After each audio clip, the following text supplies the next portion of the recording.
I'm Diane, and I'm 28. The lawyer just finished reading my grandmother's will, and my entire family is staring at me like I've grown a second head. 30 days in her abandoned mansion to claim my inheritance. No cell service, no money, no support. My mother actually laughed out loud when the condition was announced. Where are you watching from today? Drop your location in the comments below and hit that like and subscribe button if you've ever felt completely alone in a room full of family. You'll definitely want to stick around for what happened next. The thing about being the family disappointment is that everyone assumes you'll fail before you even try.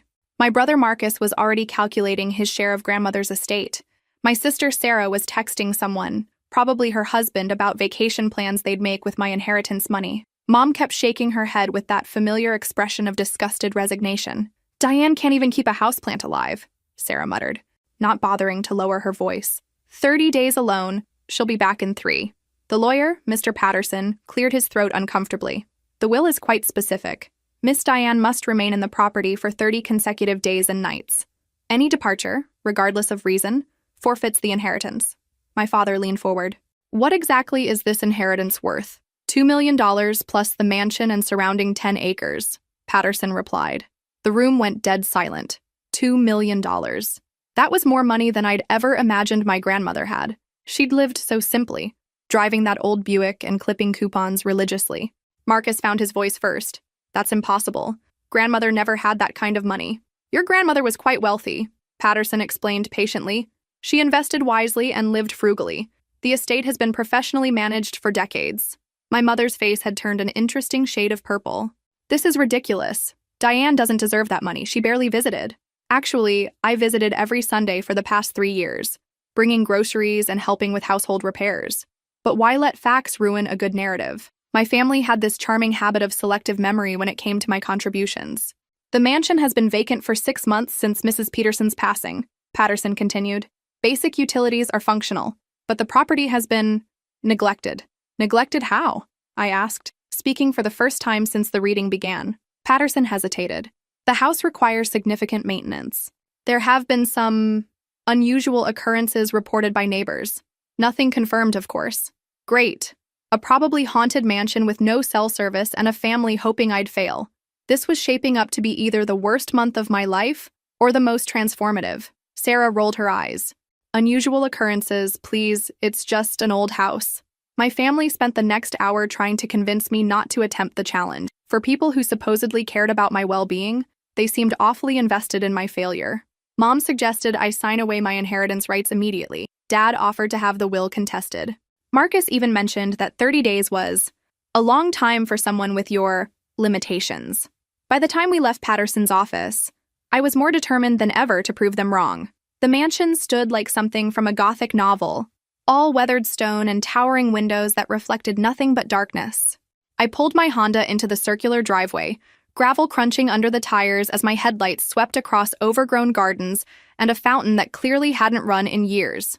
October in New England meant early darkness and that bone-deep chill that seeps through even the warmest jacket. I'd packed enough supplies for a week, figuring I could assess the situation and plan accordingly. The nearest town was 12 miles away, and my family had made it abundantly clear they wouldn't be checking on me.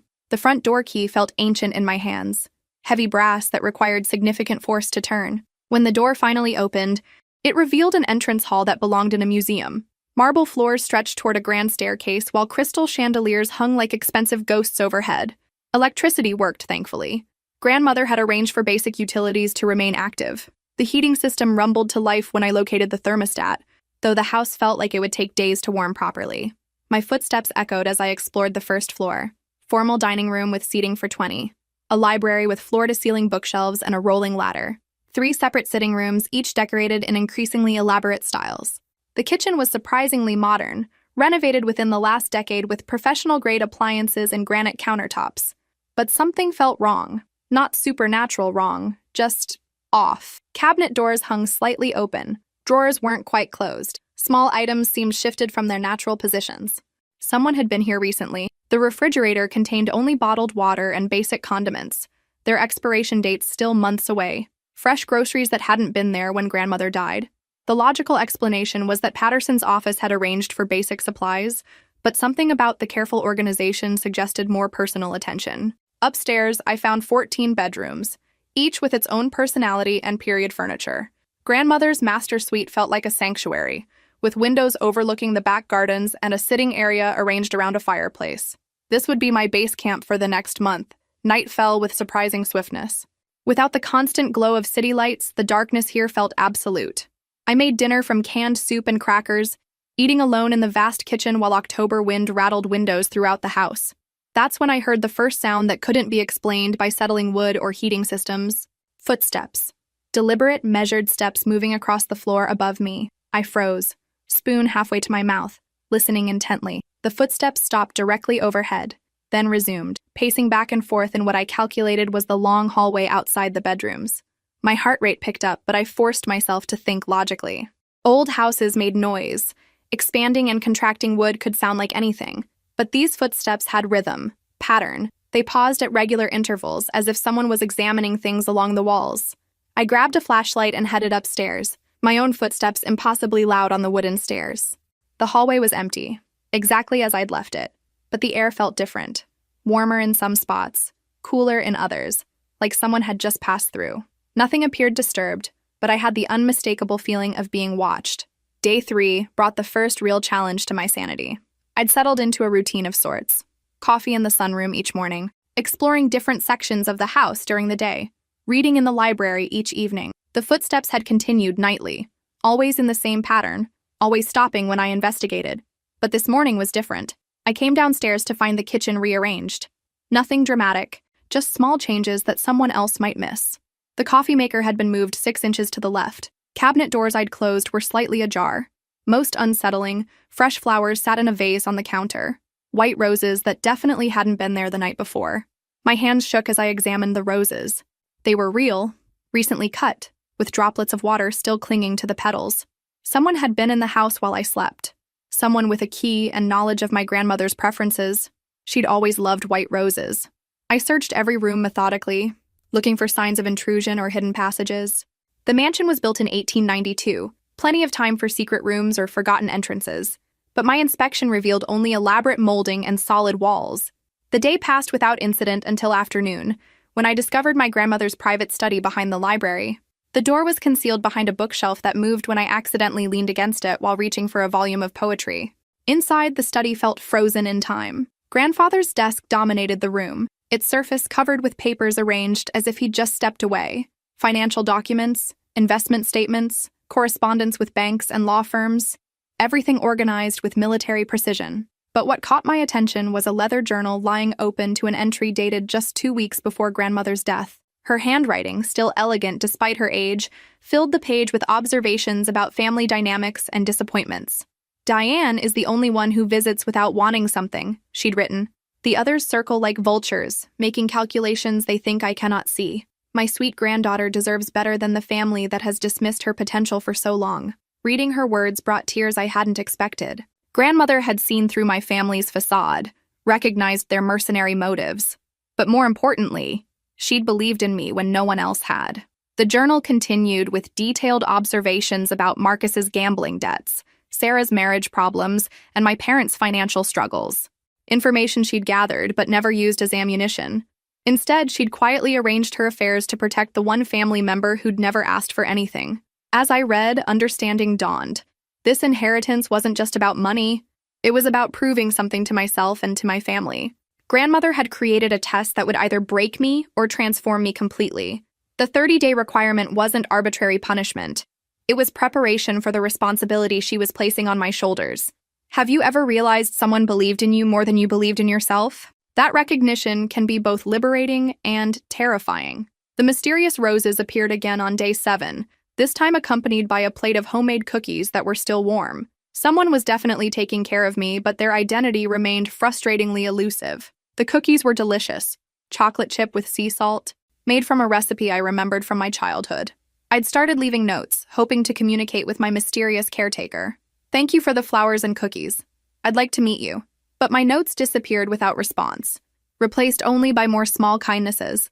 Fresh bread on the kitchen counter, a fire already crackling in the library fireplace when I came downstairs, books moved to prominent positions, all titles about courage and self-reliance.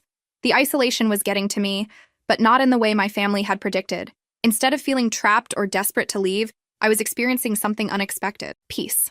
For the first time in years, no one was criticizing my choices or comparing me unfavorably to my siblings.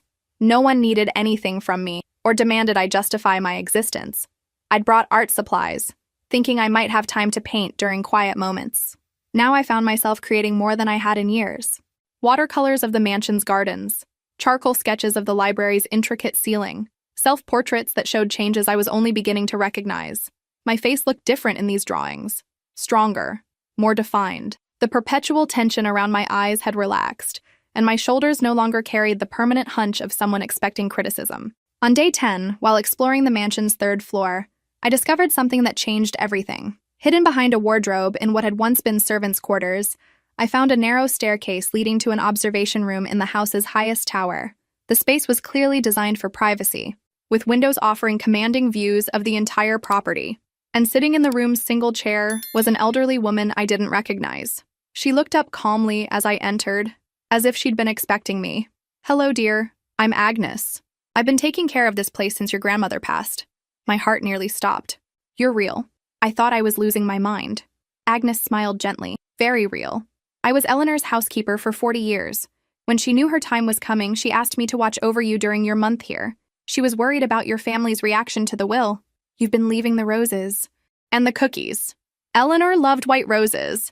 And you always enjoyed my chocolate chip cookies when you visited as a child."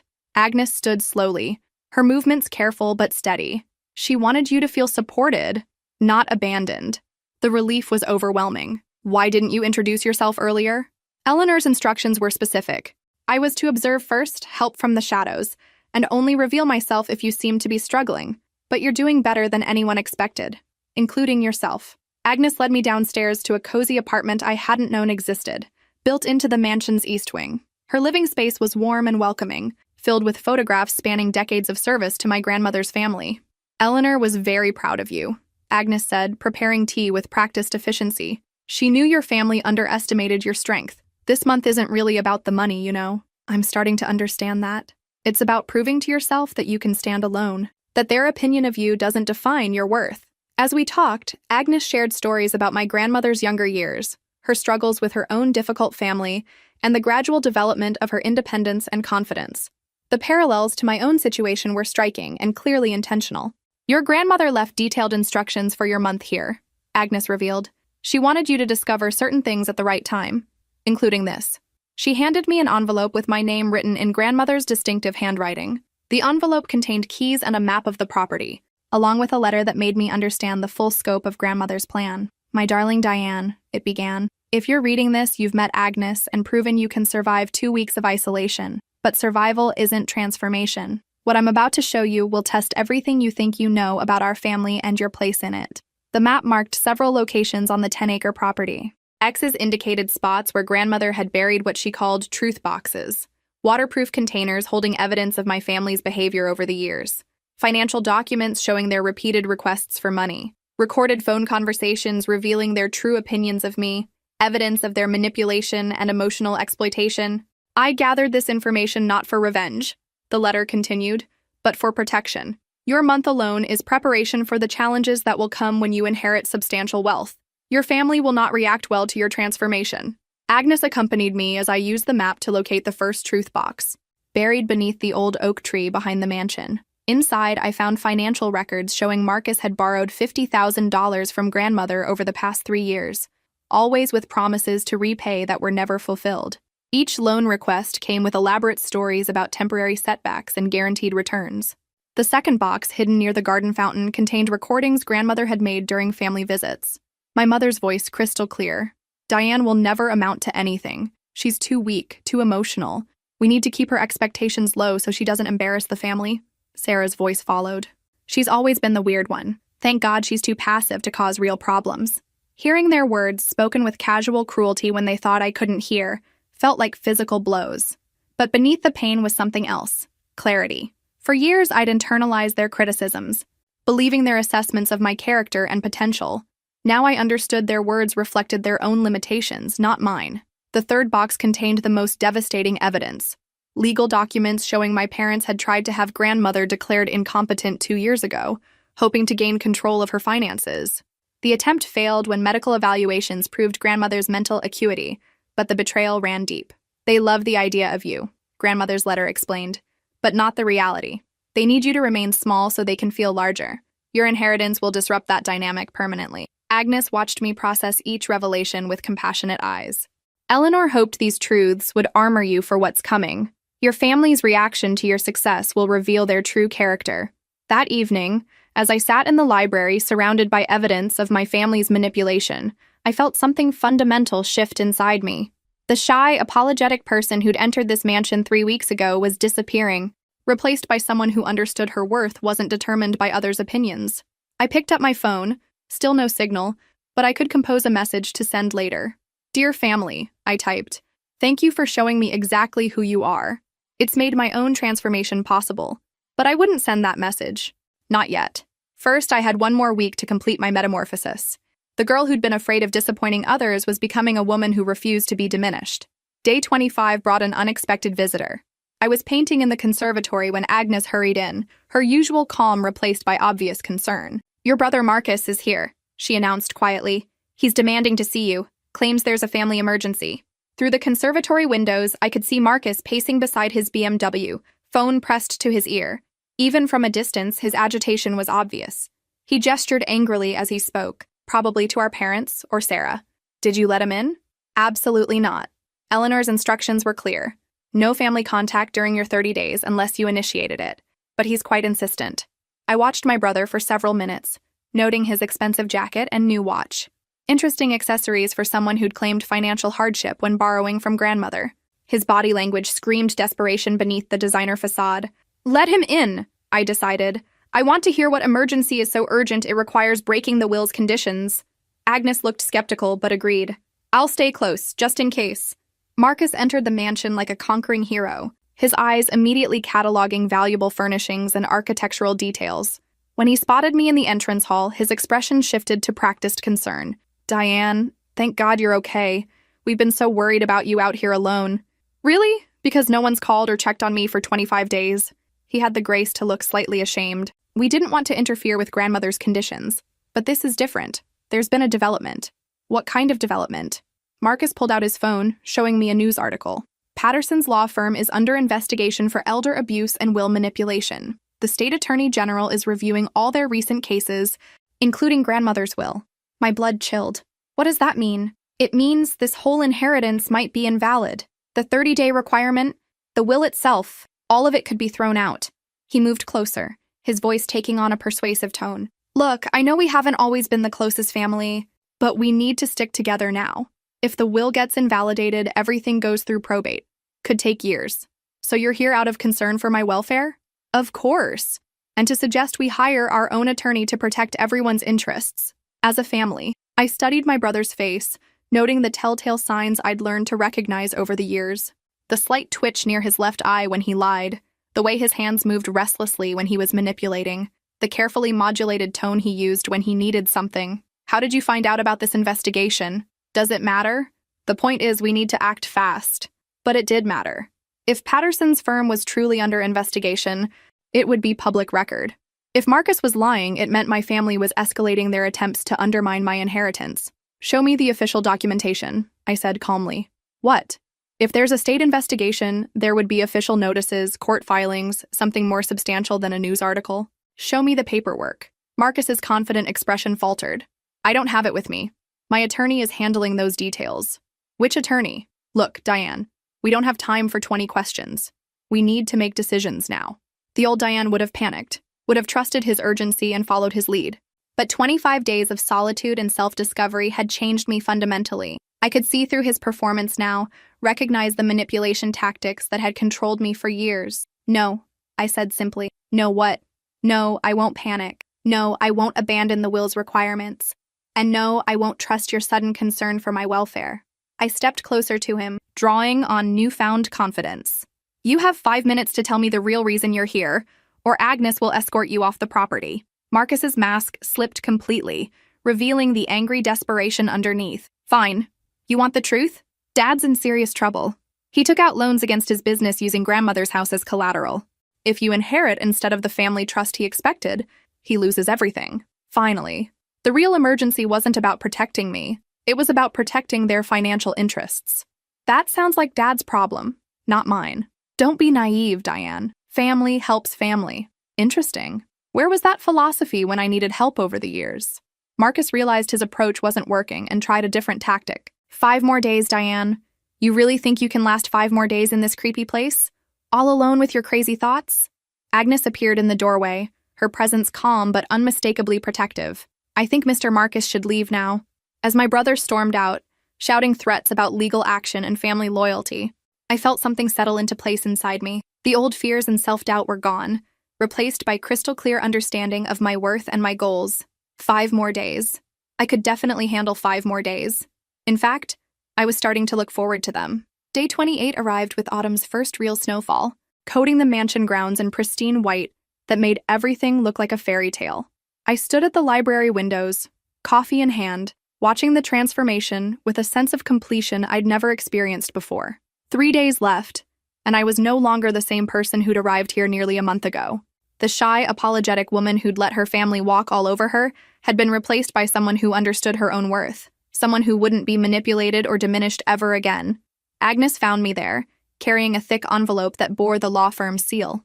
"This came by special courier," she said, her expression carefully neutral, "from Mr. Patterson's office." My hands trembled slightly as I opened it, remembering Marcus's claims about investigations and invalidated wills. Inside were 3 documents: a completion certificate for my 30-day residency, a detailed inheritance portfolio, and a letter from Patterson himself. "Miss Diane," the letter began, "I hope your month at the mansion has been transformative rather than merely challenging. Your grandmother designed this experience specifically for you, knowing it would either break you completely or forge you into the woman she believed you could become." The inheritance portfolio was staggering. $2 million in liquid assets, but that was just the beginning. Grandmother had owned rental properties across 3 states, a portfolio of blue-chip stocks, and several business investments that generated substantial monthly income. The total estate value exceeded $6 million. But the real surprise was the final paragraph of Patterson's letter. "Your grandmother also established a trust fund that has been providing anonymous financial support to your family members for the past 5 years. Monthly payments to your parents, your siblings, even covering Marcus's gambling debts and Sarah's credit card bills. They have no idea this assistance came from Eleanor, believing instead that their financial struggles resolved through their own efforts." Agnes watched my face as I processed this information. She never told them? "Eleanor believed people revealed their true character when they thought they were struggling," Agnes explained. "She wanted to see how they treated you when they believed they had nothing to gain from kindness." The manipulation ran even deeper than I'd realized. My family's cruelty toward me had continued even while grandmother was secretly solving their financial problems. They'd had no excuse for their behavior except their own character defects. "There's more," Agnes said gently. "Eleanor left specific instructions for how you should handle their reaction to your inheritance.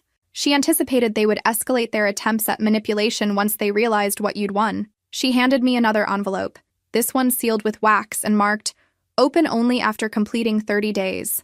Your grandmother was a brilliant strategist, Diane. Everything she did was designed to prepare you for what comes next."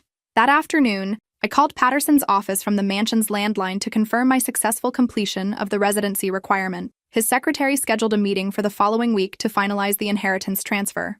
"Any complications or challenges during your stay?" Patterson asked when he came on the line. "My brother visited claiming there was an investigation into your firm, something about elder abuse and will manipulation." Patterson's chuckle was warm. "Marcus has quite an imagination. There is no investigation. Our firm has been serving this community for 40 years without a single ethical complaint." "Your grandmother predicted someone might try that particular manipulation tactic?" Of course she had. Grandmother had been 10 steps ahead of everyone, including me. That evening, as I packed my few belongings and prepared for my return to the outside world, I felt a strange mix of excitement and apprehension. The mansion had been my cocoon, the place where I'd transformed from caterpillar to butterfly, but soon I'd have to test these new wings in the real world. Agnes appeared in the doorway of my temporary bedroom, holding a small wrapped package. "From Eleanor," she said simply. "She wanted you to have this before you left." Inside was a delicate gold necklace with a locket containing a photo of my grandmother and me from my college graduation. On the back, an inscription: "Strength you already possessed. I simply helped you find it." What do you think will happen when Diane's family discovers the truth about her transformation? Day 30 dawned clear and cold, with sunshine streaming through the mansion's tall windows like nature's own celebration. I'd completed the challenge that my family believed would destroy me, and instead I felt more alive than I had in years. Agnes prepared a special breakfast: fresh orange juice, homemade blueberry muffins, and coffee so perfectly brewed it tasted like victory itself. We ate together in the sunny breakfast nook, our conversation light but underlaid with the significance of the moment. "What happens to you now?" I asked, suddenly worried about this woman who'd become such an important part of my journey. Eleanor arranged for my retirement with full benefits and a cottage on the property's far edge. "I'll continue maintaining the mansion until you decide what to do with it." Agnes smiled warmly. She hoped you might choose to keep it, eventually. "It suits you." The idea of owning this magnificent property still felt surreal. A month ago, I couldn't afford a decent apartment. Now I was inheriting a mansion and millions of dollars. The responsibility was overwhelming, but no longer terrifying. "Your family will be surprised by the changes in you," Agnes said diplomatically. "They'll be furious, especially when they learn about the trust fund grandmother established for them." Eleanor suspected they might react poorly to losing their invisible safety net. She prepared for various scenarios. At noon, exactly 30 days after my arrival, Patterson's car crunched up the gravel driveway. He emerged carrying a briefcase and wearing the satisfied expression of a man whose carefully laid plans had succeeded perfectly. "Miss Diane," he called out cheerfully, "you look remarkably well for someone who's spent a month in isolation." "I feel remarkably well," I replied, and meant it completely. Inside the mansion's formal dining room, Patterson spread documents across the polished table, while Agnes served coffee and those incredible cookies that had sustained me through my transformation. "Before we begin the official transfer," Patterson said, pulling out a sealed envelope, "your grandmother left final instructions to be read only upon your successful completion of the 30-day requirement." The envelope contained a single sheet of paper in grandmother's elegant handwriting. "My dearest Diane, if you're reading this, you've proven what I always knew, that you possess strength, courage, and character far beyond what others recognized. The money I'm leaving you is substantial, but it's not the real inheritance. The real inheritance is the woman you've become during this month of solitude and self-discovery. Your family will not react well to your transformation. They've invested years in keeping you small and manageable, and your newfound confidence will threaten their perception of family dynamics. Be prepared for manipulation, guilt trips, and possibly even legal challenges. But remember, you've already survived their worst. You've proven you can stand alone. Now use that strength to build the life you've always deserved." Patterson cleared his throat.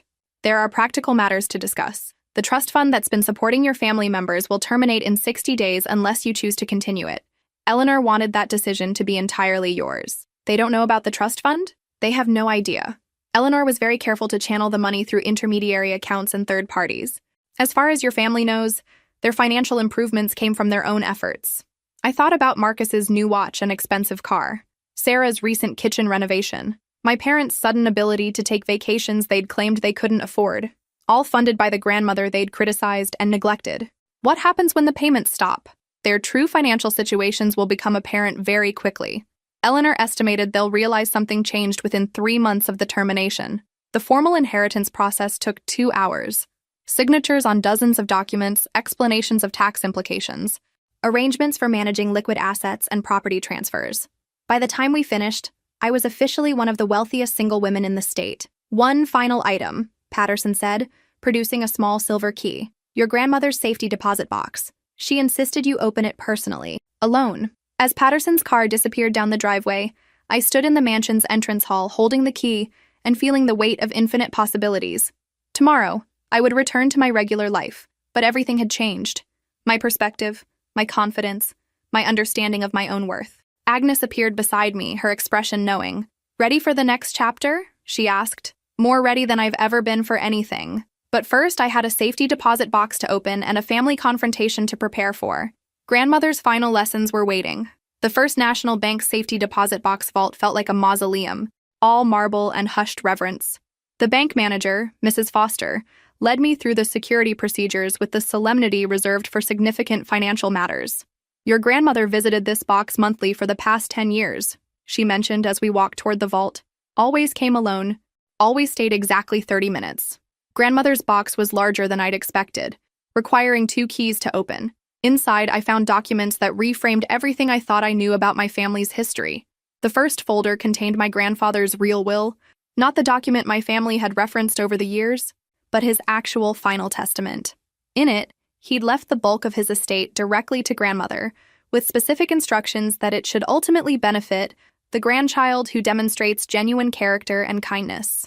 My family had been operating under the assumption that grandfather's money had been divided equally among his children, with grandmother receiving only a modest widow's portion. They had no idea she'd controlled the entire fortune for 30 years. The second folder revealed why grandmother had been so secretive. Financial records showed my father had attempted to have both grandparents declared incompetent multiple times throughout the 1990s, hoping to gain access to their assets. Each attempt had failed, but the pattern of greed and manipulation stretched back decades. But it was the third folder that truly shocked me. Private investigator reports on each family member, compiled over the past 5 years. Marcus's gambling addiction was worse than anyone knew. He owed money to several loan sharks and had been using family connections to secure additional credit. Sarah's marriage was failing because her husband had discovered her affair and her secret credit card debt. My parents were facing foreclosure on their house and had been hiding the severity of their financial situation from everyone. Grandmother had known about all of it, had been quietly managing the fallout, protecting the family's public image while documenting their private failures. The final item in the box was a video recording, marked for Diane's eyes only. Mrs. Foster led me to a private viewing room where I could watch the recording undisturbed. On screen, grandmother appeared exactly as I remembered her. Elegant, composed, with those sharp eyes that missed nothing. "Hello, my dear," her recorded voice began. "If you're watching this, you've successfully completed your month at the mansion, and you're ready for the final phase of your inheritance education." She leaned forward slightly, her expression becoming more serious. "Your family is about to face a financial crisis of their own making. Without the trust fund support they don't know they've been receiving, their carefully constructed lives will begin collapsing within weeks. They'll become desperate, and desperate people make poor decisions." My grandmother's image continued. "They'll come to you for help, not because they've recognized your worth or want to rebuild family relationships, but because they'll see you as their only available resource. How you handle their requests will determine whether you've truly learned what this inheritance was meant to teach you." The recording lasted 20 minutes, covering scenarios grandmother had anticipated and strategies she recommended for handling family manipulation. Her final words were burned into my memory. "Remember, dear one, you don't owe anyone your peace of mind, your financial security, or your newly discovered self-worth. The people who truly love you will celebrate your success. The others will reveal themselves through their reactions to your good fortune." Driving home from the bank, I felt the full weight of the responsibility grandmother had placed on my shoulders. This wasn't just about managing money, it was about managing family dynamics that had been toxic for decades. My phone had 17 missed calls when I finally returned to cellular range. 13 from family members, 4 from numbers I didn't recognize. The voicemail messages told their own story. "Diane, it's Mom. Call me immediately. There's been a mistake with our mortgage company. Hey sis, Marcus here. Need to talk to you about something urgent. Family stuff. Diane, this is Sarah. I know we haven't talked much lately, but I really need your advice about something." They didn't know about my inheritance yet, but their financial support systems were already beginning to fail. Grandmother's timeline was proving remarkably accurate. I deleted all the messages without returning a single call.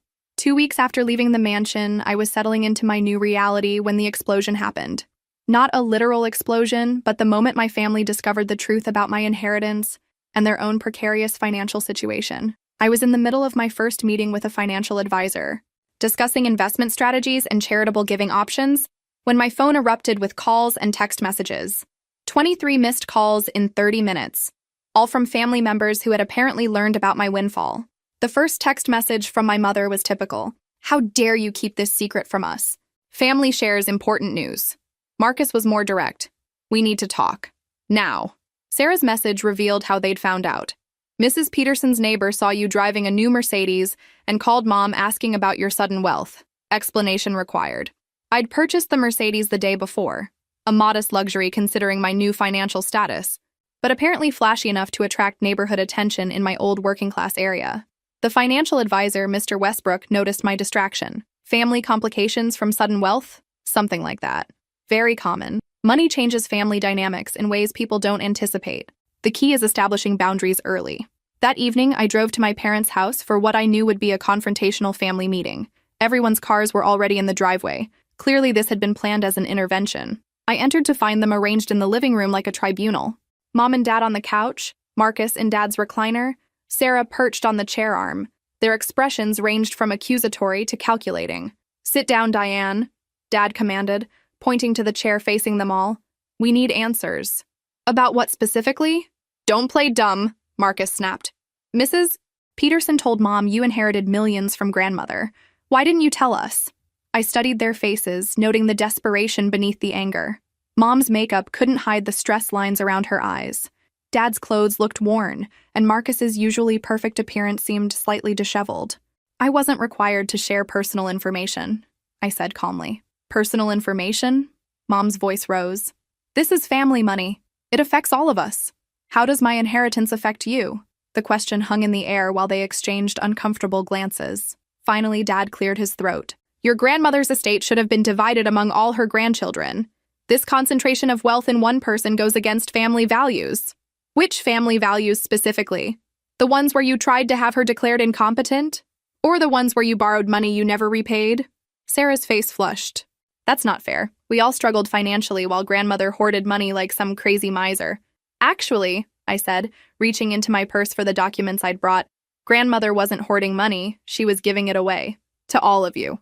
I placed the trust fund documentation on the coffee table.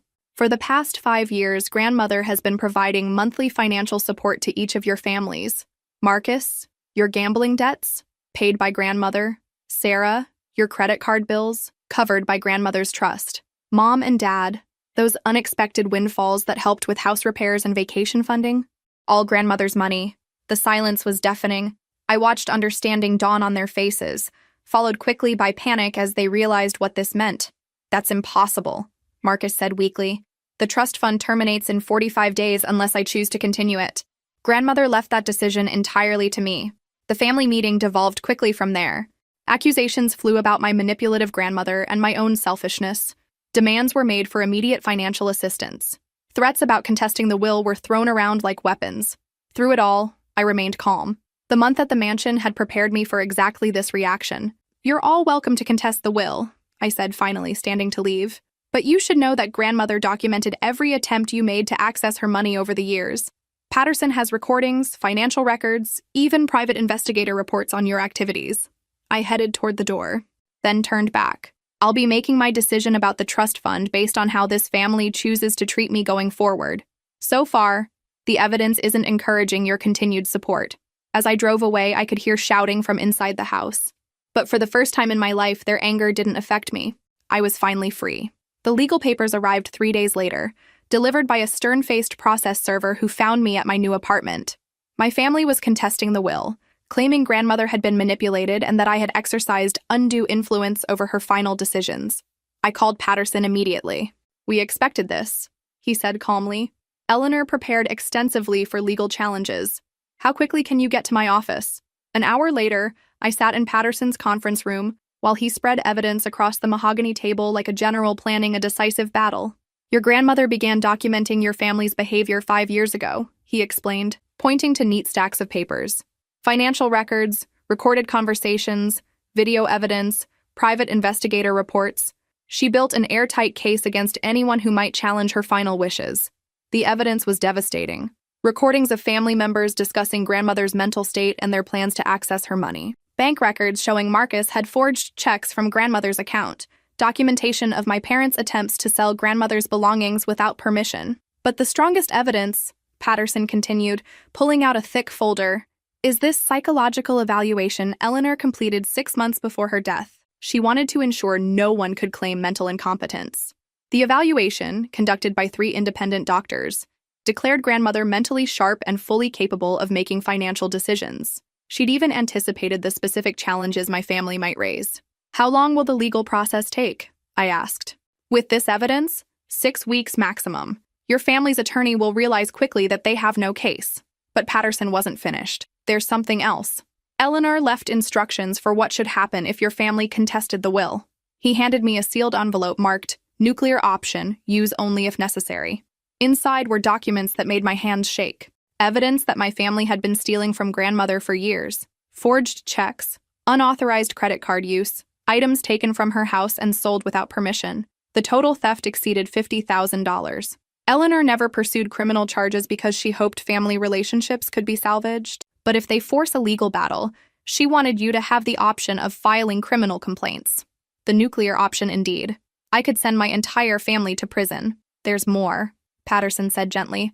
Eleanor anticipated you might feel guilty about defending yourself against family members. She left you this. The final envelope contained a handwritten letter. Dearest Diane, if you're reading this, your family has chosen legal warfare over family harmony. Don't let guilt or misplaced loyalty weaken your resolve. These people have shown you exactly who they are. Believe them. You've already tried kindness, patience, and forgiveness. They responded with greed and manipulation. Sometimes the most loving thing you can do is allow people to face the consequences of their choices. You are not responsible for their problems. You are not obligated to fund their mistakes. You are not required to set yourself on fire to keep them warm. Stand firm, dear one. You've already proven you're stronger than they ever believed possible. That evening, I made my decision. Not about the criminal charges. That felt too extreme. But about the trust fund and any future financial support. I drafted a letter to be delivered to each family member. The trust fund that has been supporting your families will terminate as scheduled. There will be no financial assistance from me going forward. I've learned that supporting people who don't appreciate it only enables their worst behaviors. If you choose to continue the legal challenge to grandmother's will, I'll be forced to present evidence of your financial crimes against her over the years. The choice is yours. I signed the letters and arranged for delivery the next morning. By noon, my phone was ringing with calls from family members wanting to discuss things rationally. Marcus left a voicemail saying they were dropping the legal challenge and just wanted to work things out as a family. Too little, too late. 6 months later, I stood in the mansion's conservatory, watching Agnes tend to the white roses that had become my grandmother's living memorial. Sunlight streamed through the glass panels, creating rainbow patterns on the floor where I'd once painted watercolors of my transformation. The legal challenge had collapsed within 2 weeks, exactly as Patterson predicted. My family's attorney withdrew from the case after reviewing grandmother's evidence, explaining that pursuing the challenge would likely result in criminal charges against his clients. The financial consequences had been swift and brutal. Without the trust fund supporting them, Marcus filed for bankruptcy within 3 months. Sarah's marriage ended when her husband discovered the full extent of her debts. My parents lost their house and moved into a small apartment, forced to downsize dramatically. But the most significant change wasn't their financial ruin. It was my complete emotional freedom from their manipulation. I'd established my new life carefully and deliberately. The mansion became my primary residence, filled with artwork and books and the kind of beauty I'd always dreamed of surrounding myself with. I started a foundation focused on helping young women escape toxic family situations, understanding intimately how difficult it was to break free from psychological manipulation. Agnes remained as property manager and had become something like the grandmother I'd always needed, supportive without being controlling, proud without being possessive. "Any regrets?" she asked, joining me in the conservatory with 2 cups of coffee and a plate of those legendary cookies. "None," I replied, and meant it completely. My family had made a few attempts at reconciliation, but their efforts revealed they still didn't understand what they'd done wrong. Marcus wanted a loan to get back on his feet. Sarah suggested I buy her a house for family unity. My parents had written a letter explaining that families should stick together through hard times. All their requests focused on what I could do for them, not on acknowledging their past behavior or making genuine changes. I'd learned that real family isn't determined by blood relations, but by mutual respect, support, and genuine care. Agnes showed me more family love in 1 month than my biological family had provided in 28 years. "Your grandmother would be so proud," Agnes said, settling into the chair beside mine. "You've become exactly the woman she knew you could be." Through the conservatory windows, I could see the grounds where I'd once walked as a scared, uncertain person, hoping to prove herself worthy of inheritance. Now I understood that I'd been worthy all along. The inheritance had simply been grandmother's way of helping me recognize my own value. My phone buzzed with a text from Charlotte, my college friend who'd become my closest confidant through this transformation. "Dinner tonight? I want to hear about your plans for the scholarship program." I smiled, typing back, "Absolutely, I have so much to tell you." The scholarship program was my latest project, funding college educations for young women from difficult family situations. Applications were pouring in from across the state, each one a reminder that I wasn't the only person who'd struggled with family dynamics and self-worth. As the sun set over the mansion grounds, painting everything in golden light, I felt the deep satisfaction of a life being lived authentically. Not the life my family had planned for me, not the small, apologetic existence they'd tried to maintain, but the bold, purposeful life I'd chosen for myself. Grandmother's inheritance hadn't just given me money, it had given me permission to become who I truly was, and that transformation, it turned out, was worth far more than any amount of money. If this story resonated with you, make sure to like and subscribe for more stories about finding strength in unexpected places. Remember that your worth isn't determined by others' opinions. Sometimes the most important inheritance is the one you give yourself. The mansion stood strong against the evening sky, a symbol of endurance and transformation, just like the woman who now called it home.